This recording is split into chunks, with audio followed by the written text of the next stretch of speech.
2024 में रतन टाटा हमें छोड़कर गए, पर क्या आप जानते हैं कि उनके सबसे पावरफुल फाइनल स्ट्रोक कोई बिजनेस डील नहीं थी, वो थी उनकी विल, वसीयत।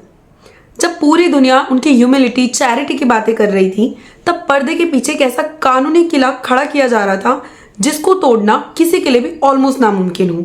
हेलो, दिस इज एडवोकेट शिखा अग्रवाल और आप देख रहे हैं लीगल पंचायत। आज हम रतन टाटा की वसीयत को डिकोड करेंगे, and yes, as a master class in legal strategy.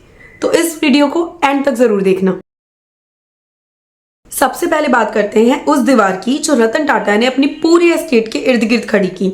No contest clause, कानूनी भाषा में इन टेररम क्लॉज, यानी डर पैदा करने वाला क्लॉज। इसका सीधा मतलब, अगर किसी बेनिफिशियरी ने विल को चैलेंज किया तो उसको मिलने वाली पूरी इनहेरिटेंस कैंसिल हो जाएगी। रतन टाटा ने 2016 की टाटा वर्सेस मिस्त्री की डिस्प्यूट से एक बात क्लियरली सीख ली थी कि अगर लेगेसी कोर्ट में चली गई तो सालों तक नुकसान होता है। तो इस नो कंटेस्ट क्लॉज ने एक चीज इंश्योर किया कि फैमिली हो या आउटसाइडर, लॉयल हो या एम्बिशियस, कोई भी कोर्ट जाने से पहले 100 बार सोचे। सो legal lesson 1, deterrence is the best dispute resolution tool. Court बाद में काम आता है, पहले दिमाग का डर काम में आता है। अब आते हैं उस एक नाम पर जिसने पूरे देश को कंफ्यूज किया, मोहिनी मोहन दत्ता। कौन थे ये कोई ब्लड रिलेटिव नहीं थे, ये रतन टाटा के 60 साल पुराने क्लोज एसोसिएट थे। रतन टाटा की विल में जो सबसे पावरफुल प्रोविजन था वो था रेजिडेंसी एस्टेट। शेयर, कंपनीज और ट्रस्ट एलोकेशंस के बाद जो भी बचता है, कैश, एफडीज, ऑक्शन प्रोसीड्स, इन सब का 1/3 हिस्सा मोहिनी मोहन दत्ता को दिया गया, जिसका एस्टिमेट अराउंड 588 करोड़ था।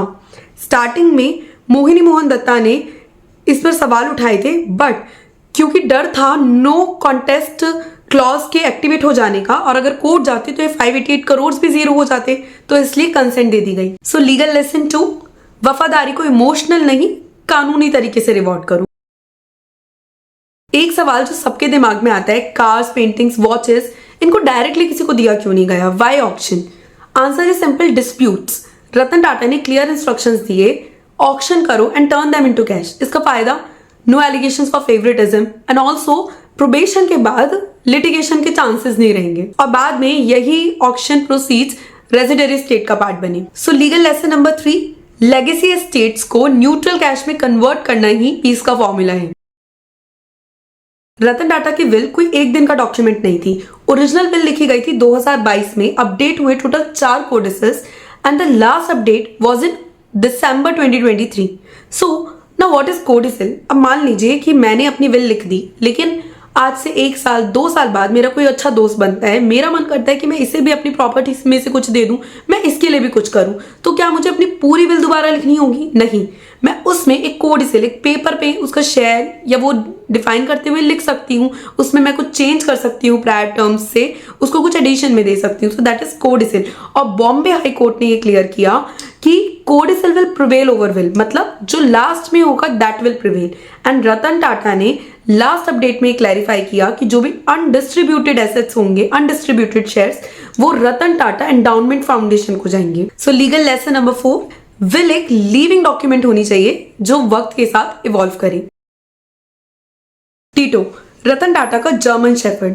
As per Indian law transfer of property act, animals अपने नाम पर प्रॉपर्टी ओन नहीं कर सकते, लेकिन रतन टाटा ने इसमें भी लॉ का लूप होल नहीं, लॉ का सॉल्यूशन यूज किया। इंडियन ट्रस्ट एक्ट सेक्शन 11, जिसके अंदर पर्पस ट्रस्ट क्रिएट किया जा सकता है, यानी कि इस ट्रस्ट का बेनिफिशियरी कोई इंसान नहीं बल्कि एक स्पेसिफिक पर्पस होता है, और इस केस में वो पर्पस था टीटो की लाइफ लॉन्ग केयर। रतन टाटा ने टीटो के लिए एक ऐसा ही ट्रस्ट क्रिएट किया, उसकी केयर के लिए human custodian, caretaker appoint किया। अब अगर एक केयर टेकर अपनी ड्यूटी परफॉर्म नहीं करेगा तो कोर्ट उसको रिमूव कर सकता है, नया कस्टोडियन अपॉइंट कर सकता है, और इस ट्रस्ट के फंड्स का मिसयूज होने पर लीगल एक्शन भी लिया जा सकता है। कभी सोचा है कोई कुत्ता कोर्ट में प्लेंटिफ हो सकता है? इसके थ्रू ये मुमकिन है। लीगल लेसन 5, लीगेसी सिर्फ पैसा नहीं, वैल्यूज का ट्रांसफर होता है। तो इस वीडियो की लीगल जर्नी से हमने क्या सीखा?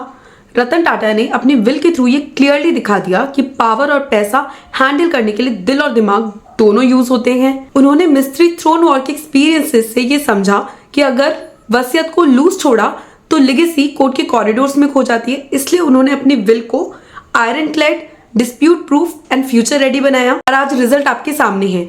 टाटा ग्रुप स्टेबल है, लेगेसी भी सिक्योर है और टीटो की प्लेट भी भरी हुई है। ये सिर्फ पैसों की कहानी नहीं है, ये कहानी है कंट्रोल, क्लैरिटी और फोरसाइट की। अब एक सवाल आपसे है, क्या हर अमीर आदमी को अपनी प्रॉपर्टी चैरिटी में दे देनी चाहिए या फैमिली का हक सबसे ऊपर होना चाहिए? सच ये है कि कानून किसी एक जवाब को फोर्स नहीं करता।